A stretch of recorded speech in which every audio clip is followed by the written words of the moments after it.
wabarakatuh. Alhamdulillahi al-aliyyil arfaqi wa jami'il asya'i wal mufarriqi dzin ni'amil wasi'atil ghazirah wal hikamil bahiratil katsirah. Thumma salatu ma'a salamin daimi ala rasulil qurasyil khatami wa alihi wa sahbihil abrar al-haizi maratibil fakhar. Amma ba'd. Ayyuhal ikhwah rahimani wa rahimakumullah. Waalaikumsalam. Saudara-saudaraku yang semoga dirahmati Allah, bapak-bapak yang saya hormati, ya, kita kembali melanjutkan kajian kita membahas fikih menggunakan kitab Ad-Durarul Bahiyah fil Masail Al-Fiqhiyah karya Imam Muhammad bin Ali Asy-Syaukani rahimahullah, seorang ulama dari negeri Yaman. Ya, pada pertemuan sebelumnya kita sudah masuki bab salatul alistisqa, salat meminta turun hujan. Betul? Ya, jadi kita sudah membahas. Ini saya bacakan secara singkat apa yang ditulis oleh Imam Asy-Syaukani. Kata Imam Asy-Syaukani rahimahullah, yusannu indal jadbi raq'atani ba'dahuma khutbatun tatadammanu dzikra wa targhiba fi ta'ati waz zajra 'anil ma'siyati. Disunahkan. Waalaikumsalam. Silakan. Disunahkan ketika terjadi kemarau, paceklik yang berkepanjangan, disunahkan untuk melaksanakan sholat 2 rakaat dan setelahnya ada khutbah. Jadi saya ulangi lagi. Waalaikumsalam.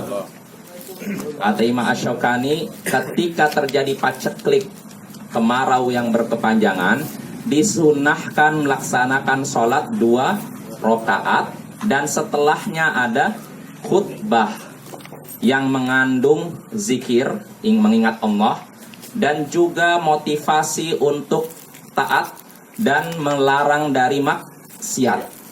Ya, ini. Jadi ketika paceklik berkepanjangan, kemarau berkepanjangan, kita disunahkan sholat 2 rakaat.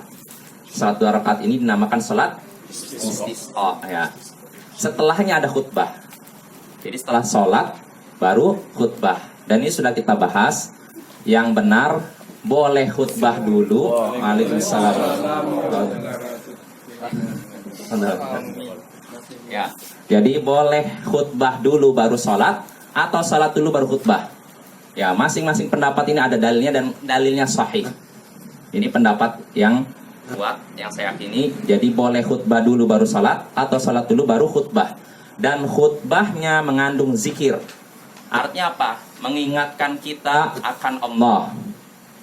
Mengingatkan kita akan Allah dan mendorong kita untuk taat kepada Allah dan menjauhi maksiat. Ya, ini isi khutbahnya. Wa yastaghfirul imamu wa man ma'ahu minal istighfar wa du'a'i bi raf'il jadbi. Dan imam serta orang-orang yang bersamanya. Siapa orang-orang bersamanya? Jamaahnya. Imam dan jamaahnya hendaknya memperbanyak istighfar. Istighfar artinya apa? Astagfirullah, mohon ampun kepada Allah. Dan juga doa untuk menghilangkan kemarau. Diperbanyak itu. Lalu setelah itu wa yuhawwiluna jami'an ardiyatahum. Setelah itu mereka semua, imam dan jamaah, mengubah rida mereka, pakaian atas mereka. Jadi sudah kita bahas, rida itu seperti pakaiannya jamaah haji umroh, kan ada yang model gitu kan? Pernah lihat kan jamaah haji kan? Yang kadang salah satu bagiannya terbuka, kadang tutup. Ya, pernah lihat tuh Bapak ya? Yang selalu nggak bisa jelaskan. Jadi kan kalau yang namanya rida itu kan nggak seperti ini. Ini kan udah tertutup gini. Kalau itu nggak tertutup. Jadi yang satu di sini, satu di sini. Nah, ketika salat al-istisqa, ketika doa kata para ulama, disunahkan kita mengubah posisi pakaian atas kita, rida itu. Jadi begini, pakainya begini, diubah yang kanan kiri, yang kiri ke kanan, kanan ke kiri, diubah, dibalik. Tuh. Jelas sama Pak ya? Mudah insya Allah. Kanan ke kiri, yang kiri ke kanan. Ya. Apa hikmahnya? Kata para ulama, ini sebagai bentuk optimisme bahwa keadaan akan berubah. Sebagaimana berubahnya pakaian ini dari kiri ke kanan, kanan ke kiri. Jadi optimis bahwa keadaan akan berubah. Yang selama ini kemarau berkepanjangan, kering, saya optimis bahwa suatu saat, bahwa sebentar lagi akan turun hujan. Nah, itu hikmahnya. Nabi Sallallahu Alaihi Wasallam beserta jamaah ketika itu mengubah semua ini mereka, bentuk rida mereka, pakaian atas mereka, yang kanan ke kiri, kiri ke kanan. Dan disebutkan dalam hadis lain juga, di sini disebutkan oleh Imam Asy-Syaukani juga, bisa juga kalau memang kanan dan kiri tidak diubah, tetap boleh, tapi diperintahkan atau dianjurkan membalik. Kalau memang kanan ke kiri, kiri ke kanan sulit, mungkin pakainya begini kan, sulit, maka nggak apa-apa bagian atas ini diputar ke bawah, yang bawah jadi atas. Saya dibayangkan, ya misalkan ini gimana ya? Seperti kain anduk, ya kain anduk kan. Kalau memang diputar rumit, nggak apa-apa, diputar aja begini. Jadi yang bagian atasnya bawah, bawahnya bagian atas, diputar. Gitu. Ya ini contoh saja. Iya. Asalnya kan pakaian rida itu seperti ini. Nah, misalkan begini. Nah, ini kan kanan, kiri kan? Ini saya lihat. Kali nggak kelihatan nih kanan. Kanan, kiri. Nah, bisa kanan ke kiri kan, kiri ke kanan kan? Diputar.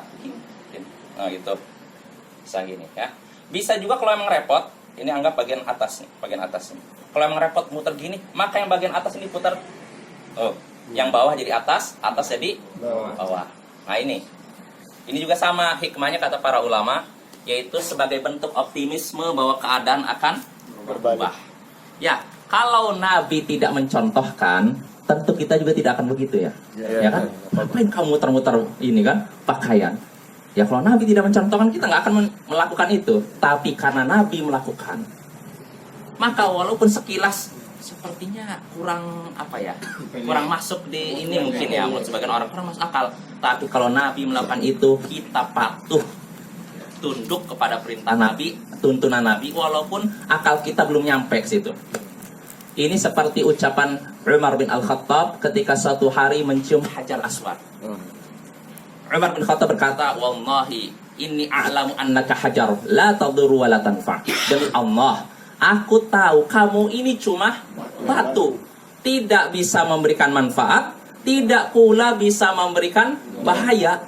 Walaula anni ra'aitu Rasulullah sallallahu alaihi wasallam yuqabbiluk ma qabbaltu.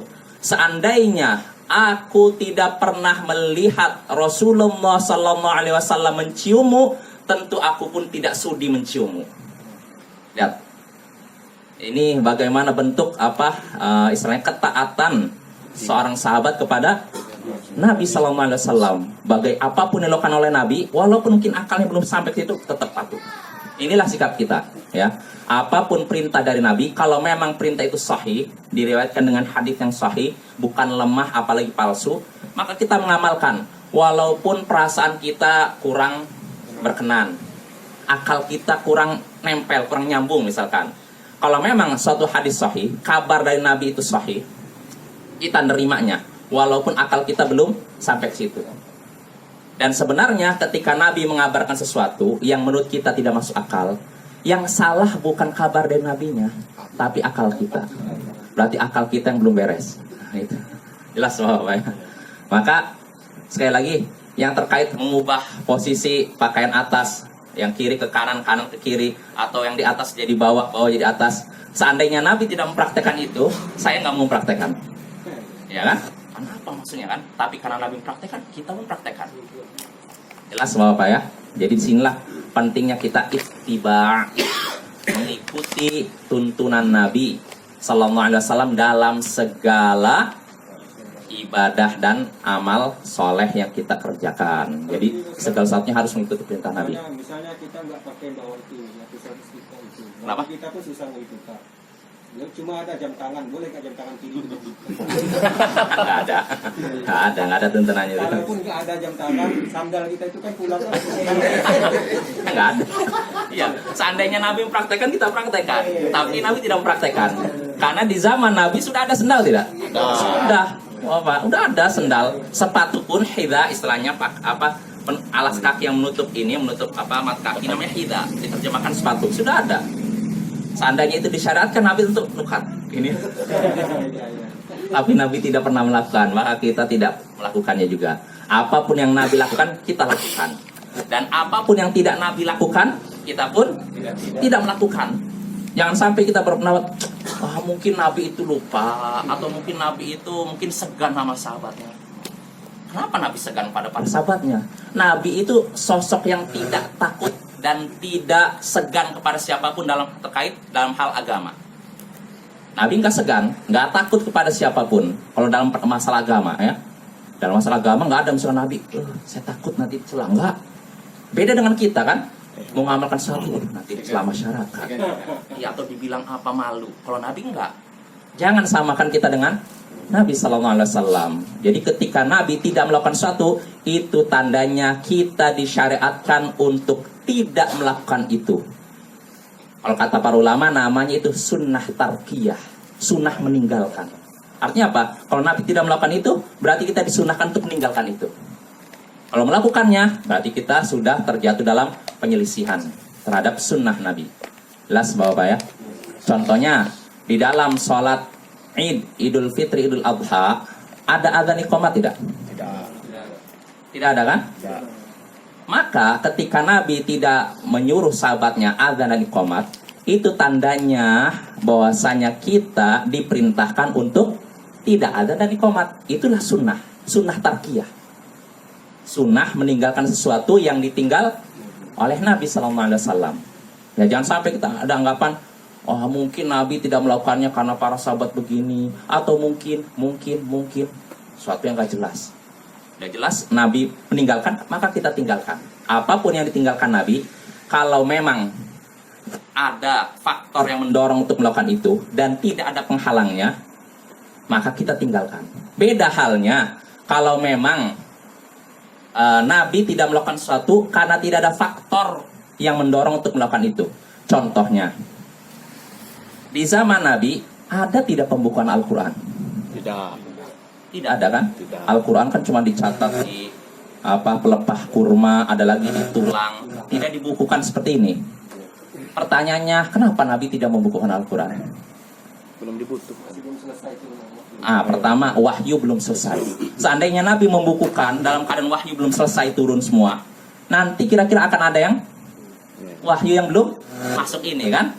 Nah, itu pertama. Terus kedua, di zaman Nabi masih banyak penghafal Quran. Jadi kekhawatiran Al-Quran akan hilang tidak ada. Beda halnya setelah Rasulullah wafat. Ketika perang Yamamah, setelah Rasulullah wafat, Abu Bakar menjadi khalifah. Terjadi perang besar, banyak para penghafal Quran yang meninggal. Disitulah Umar bin Khattab khawatir Al-Quran hilang. Makanya dia mengusulkan kepada Abu Bakar untuk membukukan Al-Quran. Nah, di zaman Rasulullah faktor untuk membukukan Al-Quran belum ada. Baru adanya di zaman Abu Bakar. Maka kalau kita Abu Bakar membukukan Al-Quran atau zaman setelahnya nggak apa-apa. Itu tidak menyelisih perintah Nabi. Karena di zaman Nabi belum ada faktor pendorong untuk melakukan itu. Jelas Bapak ya? Nah, begitu juga kalau misalkan di zaman Nabi ada suatu amalan yang tidak dikerjakan karena ada penghalangnya, maka kalau kita melakukan di zaman sekarang, penghalangnya tidak ada, itu diperbolehkan. Contohnya, di zaman Nabi, beliau pernah sholat tarawih secara berjamaah di masjid berapa hari. Setelah itu, setelah 3 hari kalau nggak salah, hari keempat tidak muncul Nabi masjid. Para sahabat bingung, kenapa ya Nabi? Kata Rasulullah, aku khawatir wahyu turun mewajibkan sholat tarawih. Akhirnya beliau meninggalkan sholat tarawih secara berjamaah. Bukan meninggalkan sholat tarawih semuanya, beliau laksanakan di rumah, tapi tidak berjamaah. Karena apa? Khawatir diwajibkan. Nah, ada penghalangnya. Beliau tidak melakukan itu karena ada penghalangnya. Penghalangnya apa? Kekhawatiran turun wahyu mewajibkan itu. Nah, setelah Rasulullah wafat, pertanyaannya, Apakah ada wahyu yang mewajibkan sholat tarawih? Tidak ada kan? Berarti penghalang ini sudah tidak ada. Makanya kalau ada orang di zaman setelah Rasulullah wafat, Abu Bakar, Umar melaksanakan tarawih secara berjamaah di masjid, apakah ini milisi Nabi? Tidak, ya. Karena faktor penghalangnya tidak ada di zaman setelah Nabi SAW wafat. Makanya sholat tarawih secara berjamaah diperbolehkan, disunahkan.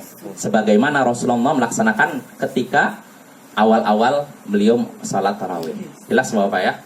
Jadi kalau memang suatu perbuatan, sekali lagi, tidak ada faktor pendorong yang mendorong untuk melakukan itu, dan tidak ada penghalangnya, tapi Nabi tidak melakukannya, maka sikap kita tinggalkan itu.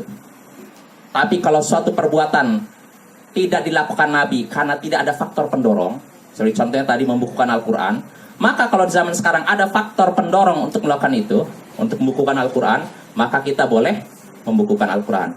Begitu juga kalau Nabi melakukan sesuatu, tidak melakukan sesuatu karena ada penghalang, contohnya tadi apa? Kekhawatiran.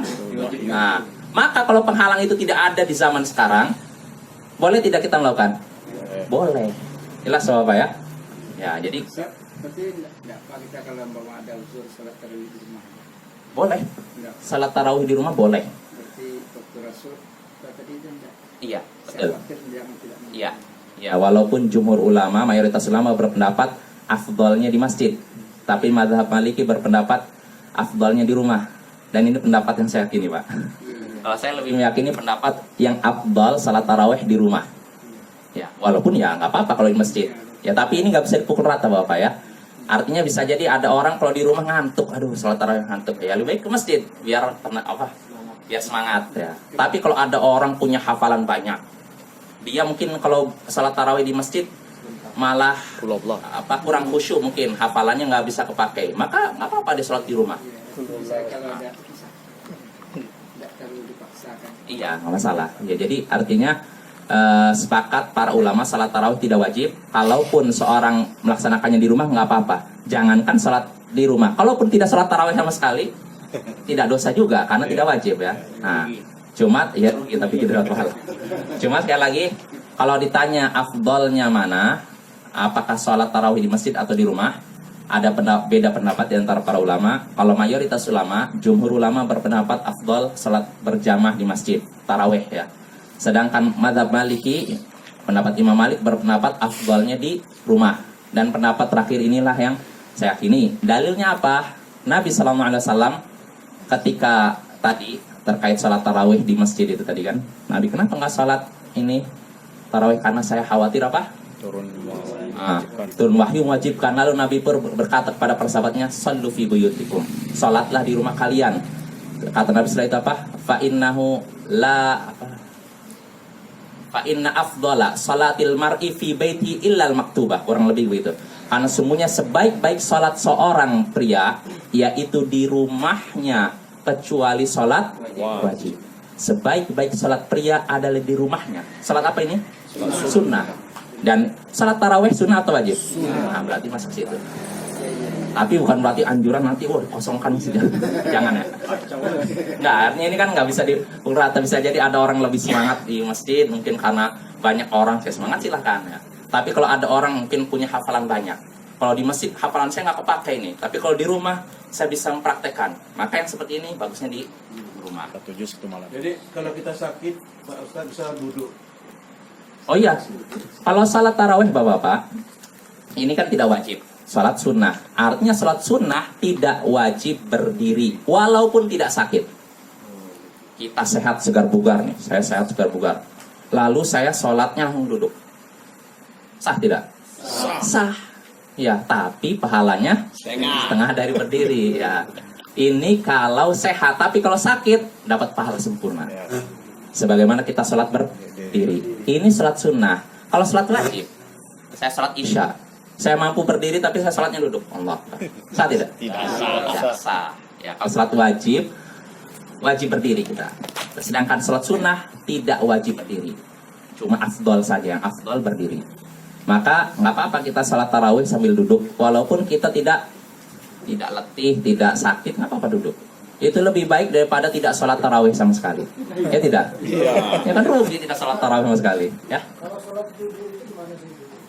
Duduknya menurut jumhur ulama begini, mutarabbi'an. Iya, bersila. Kata Aisyah, ra'aitu Rasulullah SAW yusalli mutarabbi'an. Aku menyaksikan Rasulullah SAW sholat sambil bersila. Sila kan namanya ini. Nah, sila. Sila pertama. Akbar. Rukunya sedikit begini. Sami'allahu liman hamidah. Sujudnya seperti biasa.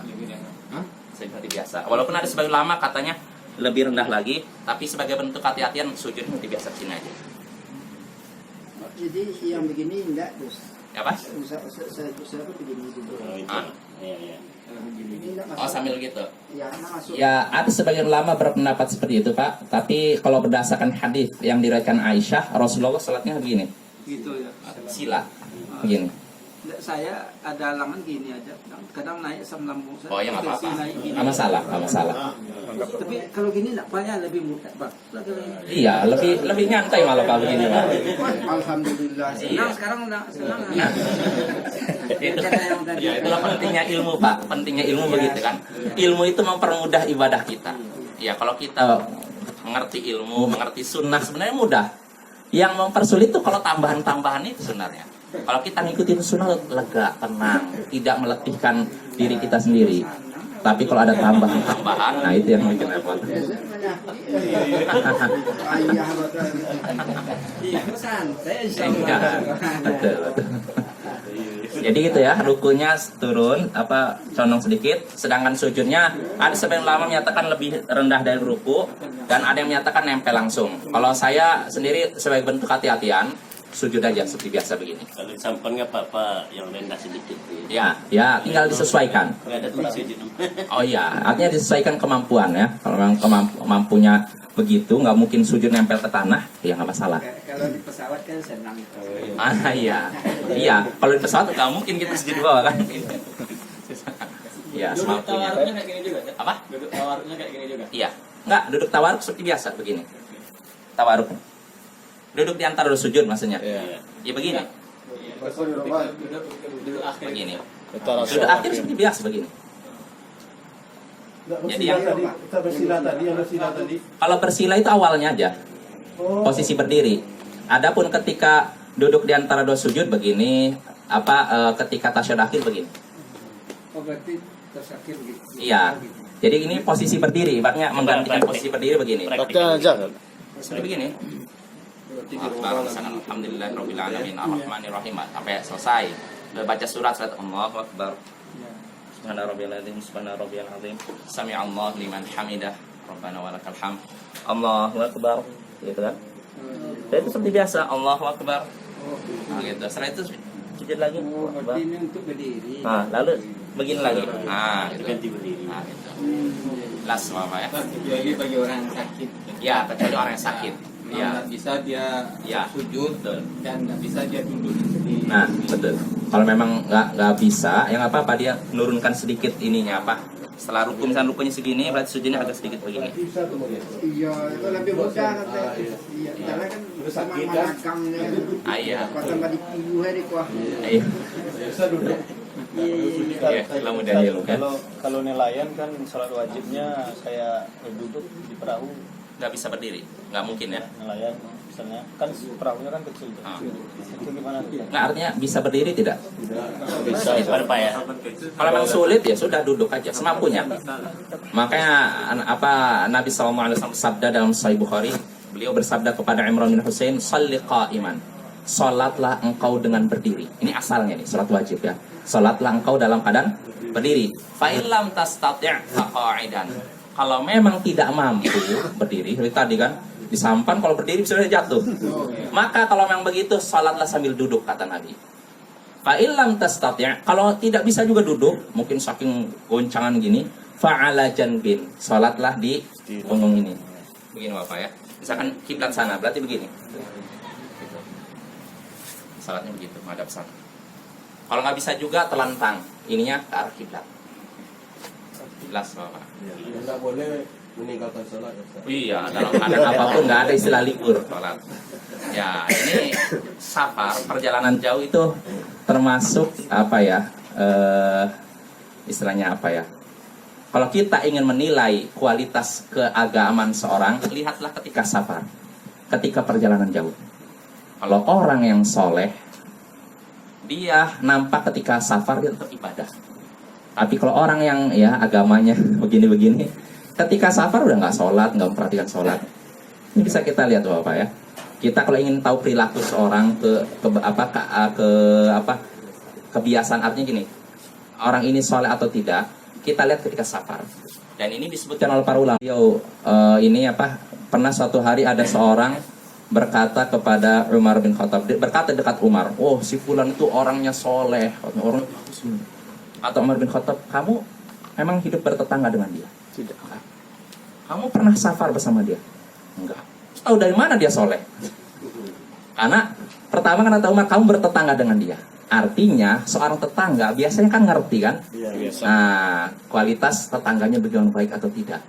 Nah, kalau memang tidak bertetangga, minimal pernah bersafar bersama dia, bepergian jauh bersama dia.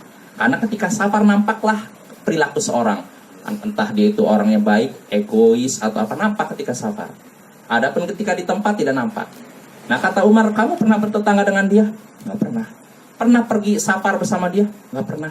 Terus tahu dari mana dia baik? Artinya untuk menilai seorang baik diantaranya lewat tadi, hidup bertetangga atau bepergian bersama, bepergian jauh. Nah, disitulah Bapak ya. Jadi, kalau kita mau lihat kualitas keagamaan seorang, lihatlah ketika safar. Tapi dia kalau bisa safar selalu pasar kemana Ustaz? Ya nggak apa-apa. Yang jadi dibilang itulah orang ini mempermudah. itu justru itu syariat Nabi kita. Justru Nabi kita, kata Ibnu Umar, sahibtu Rasulullah sallallahu alaihi wasallam fakana la yazidu ala raq'atin fis safar.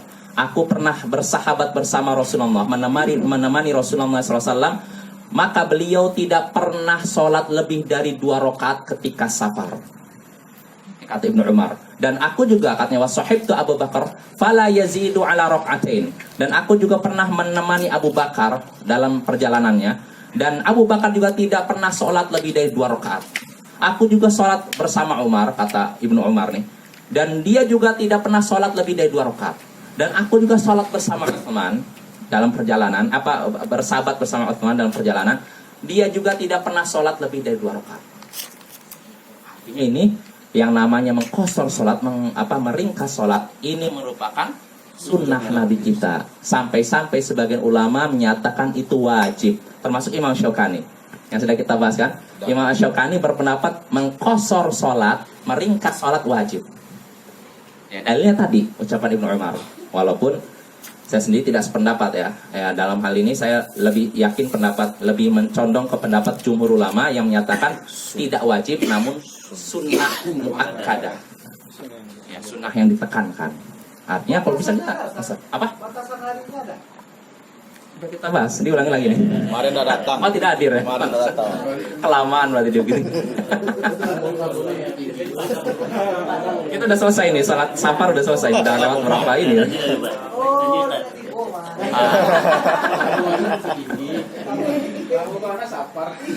Ya, kesimpulannya saya ringkas dari pembahasan salat safar. Jadi gini, safar hukumnya sunnah muakkadah. Mengkosor salat, meringkas salat dalam safar sunnah muakkadah. Itu pertama. Kedua, tidak ada batas jarak minimal dalam mengkosor salat. Artinya tidak ada dalam hadis ketentuan kalau sudah berapa mil baru boleh mengkosor salat. Enggak, semuanya dikembalikan kepada urf, kata Ibnu Taimiyah, kepada kebiasaan. Kalau kebiasaan suatu masyarakat, misalkan dari sini pergi ke Simula'la dianggap safar, berarti kalau kita pergi ke Simula'la boleh mengkosor salat. Tapi kalau kebiasaan masyarakat sini menganggap itu bukan safar, maka kita tidak boleh mengkosor salat yang ke sana. Nah, misalkan kebiasaan masyarakat Siberut, kalau pergi ke Tua Pejat dianggap bepergian jauh, safar.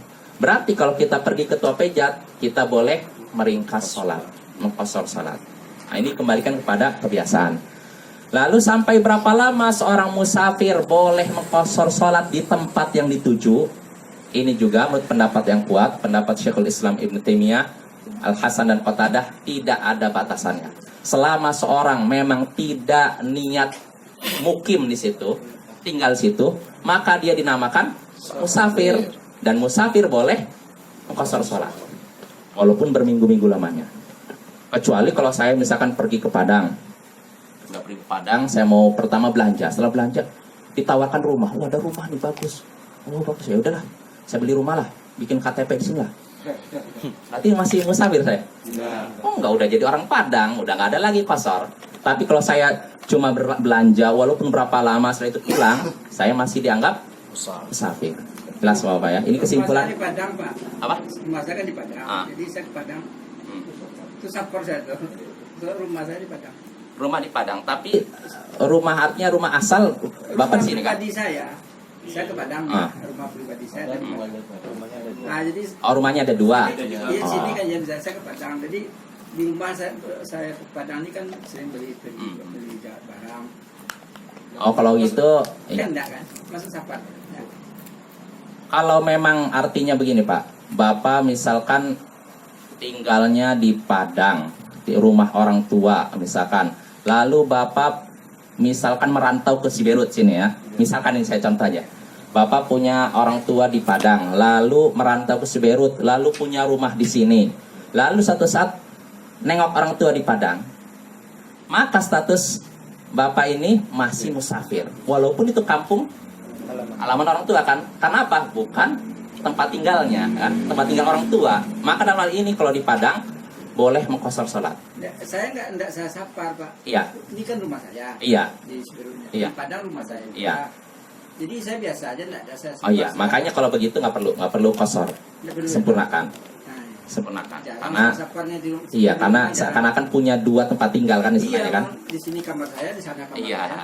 iya. Kecuali kalau kasusnya tadi, misalkan Bapak memang tempat tinggalnya di sana, lalu orang tua masih orang tua di sana, lalu Bapak merantau ke sini. Maka ketika apa? Tergantungnya. Tergantung niat. Nah gini, Hmm. dia rumahnya di Padang, ini ada, tapi dia lama datang ke sini. Kalau ke Padang dia sebenarnya Oh, sebagai persinggahan. Iya, kalau memang sekedar singgah berarti bukan mukim dia, berarti di sana safar, musafir. Saya singgah. Pak. Ah, iya, berarti Agak musafir, Pak. seminggu di rumah Iya. sendiri, ya, Pak. Iya. Di rumah saya Iya. sendiri.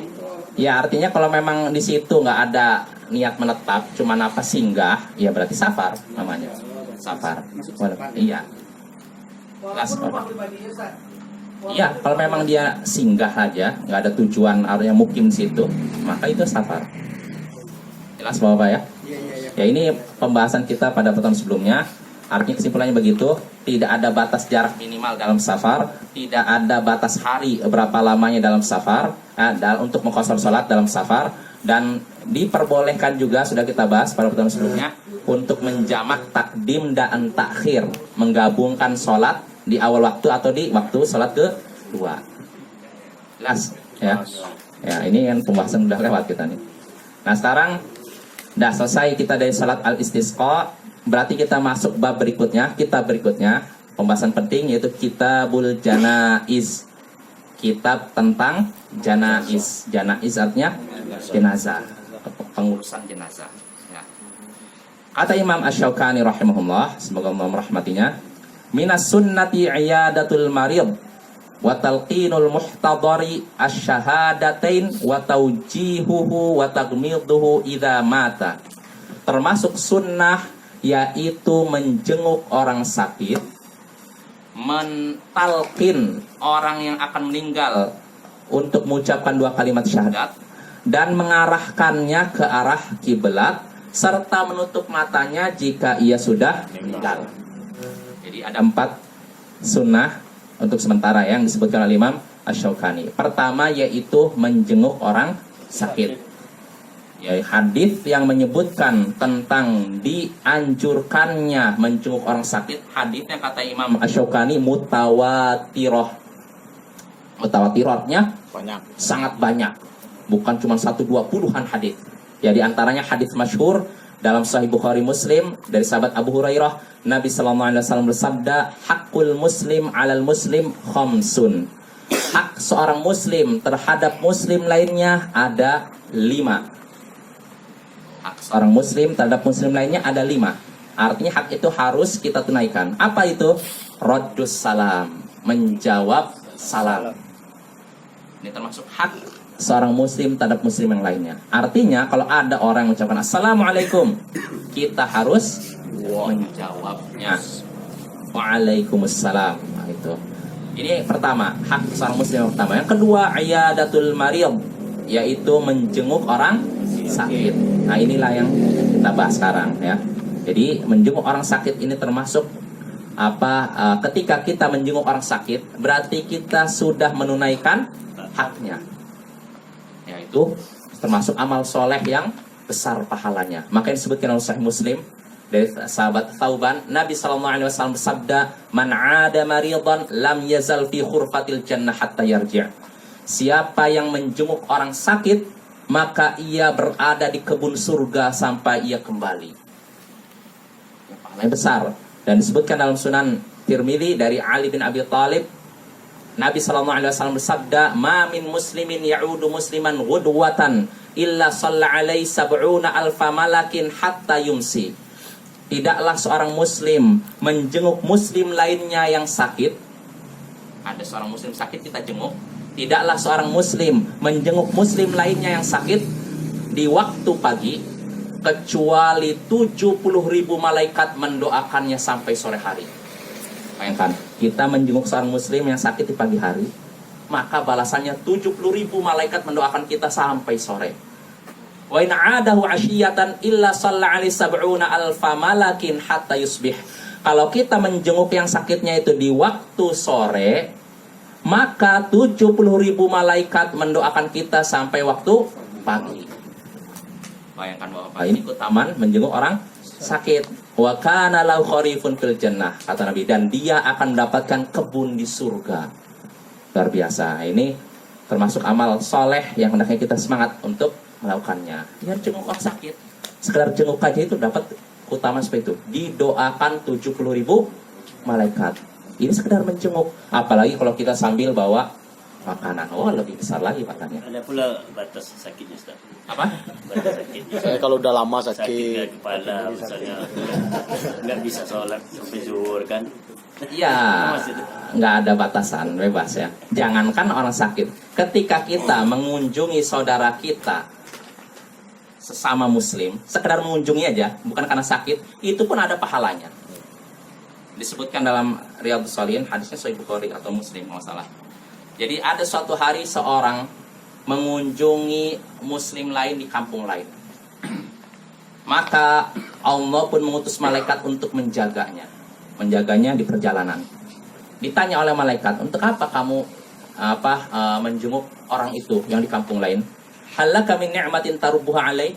Apakah kamu ingin balas jasa?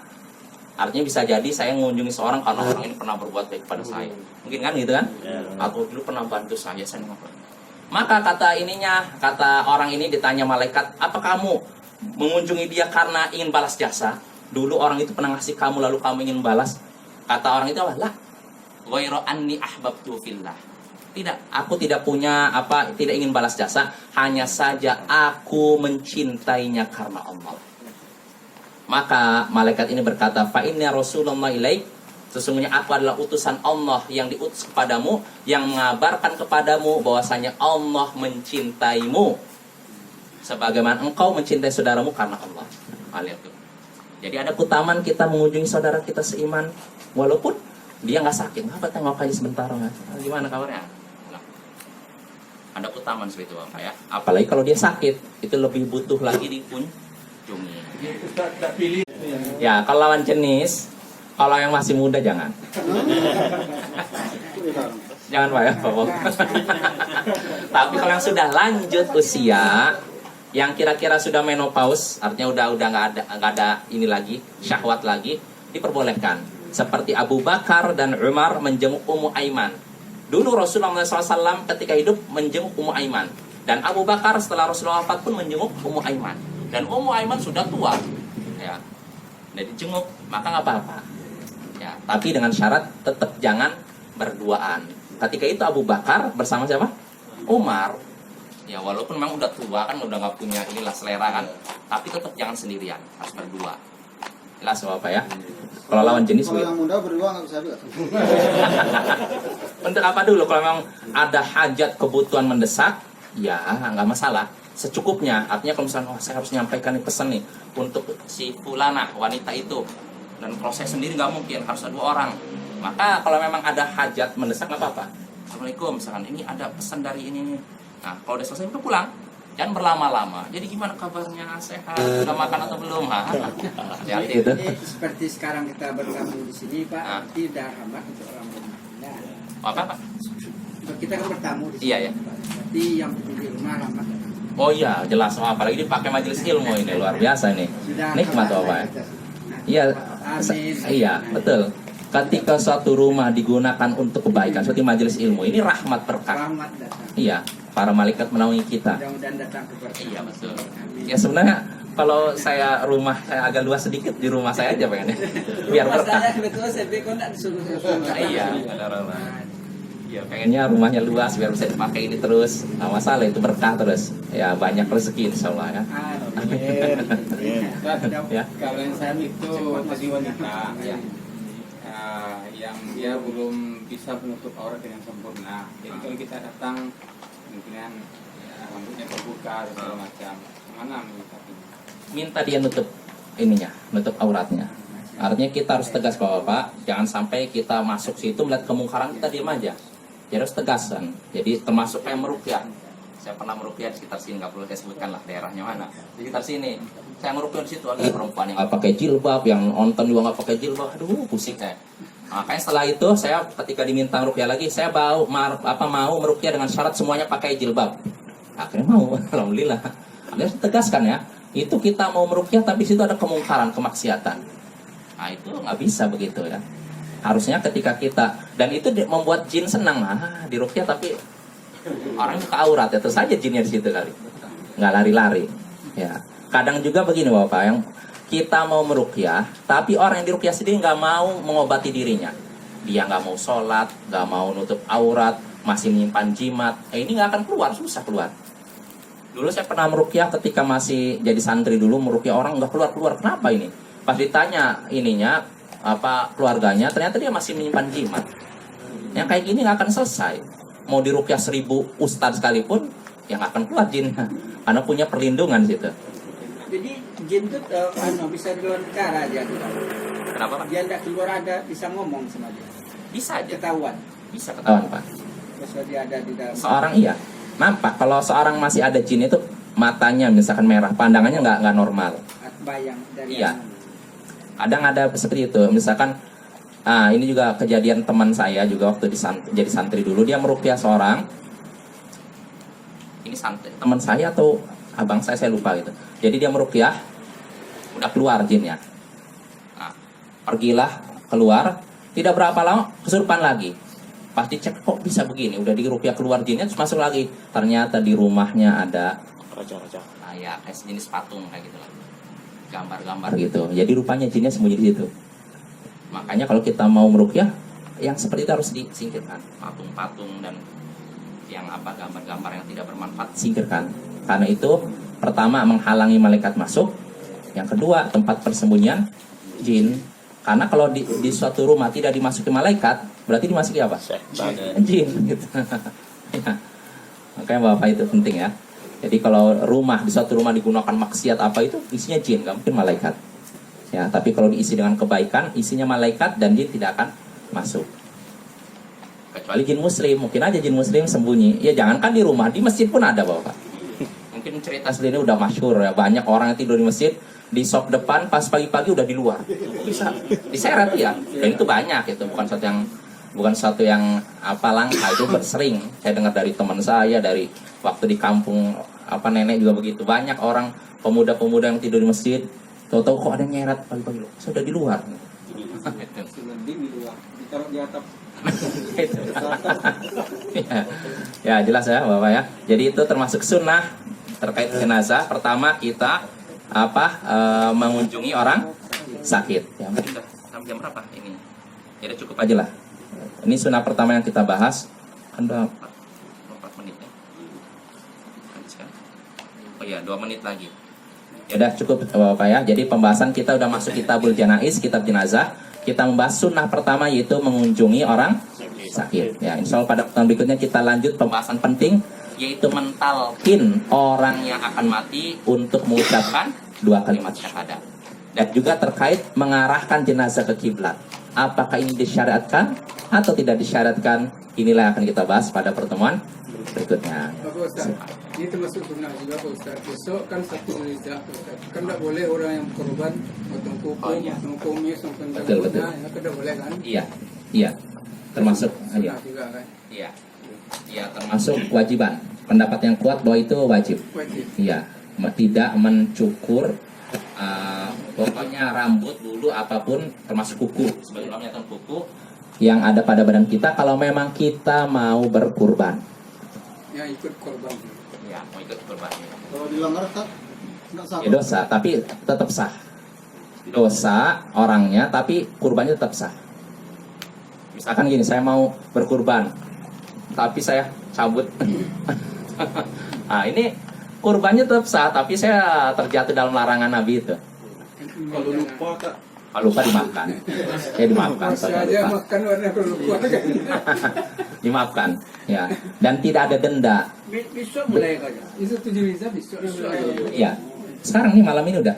Udah ya? Maka mulai malam ini kita tidak boleh yang mau berkurban jangan motong kuku, kumis, rambut dan semacamnya. Sampai sudah. malam sekarang ini tidak boleh lagi tak? Iya. Enggak sempat. Tidak boleh. Kan saya udah masuk Zulhijjah kan? Ya kan? Besok nah pasal kalian besok. Iya. Karena kalau dalam Islam kan tanggal itu masuknya pas maghrib. Iya, berganti hari itu maghrib. Bukan di 0, bukan jam 12 malam. Bukan jam 12. Kalau itu masih Alhamdulillah. Dia mau tadi pagi itu juga masuk 1 Zulhijjah.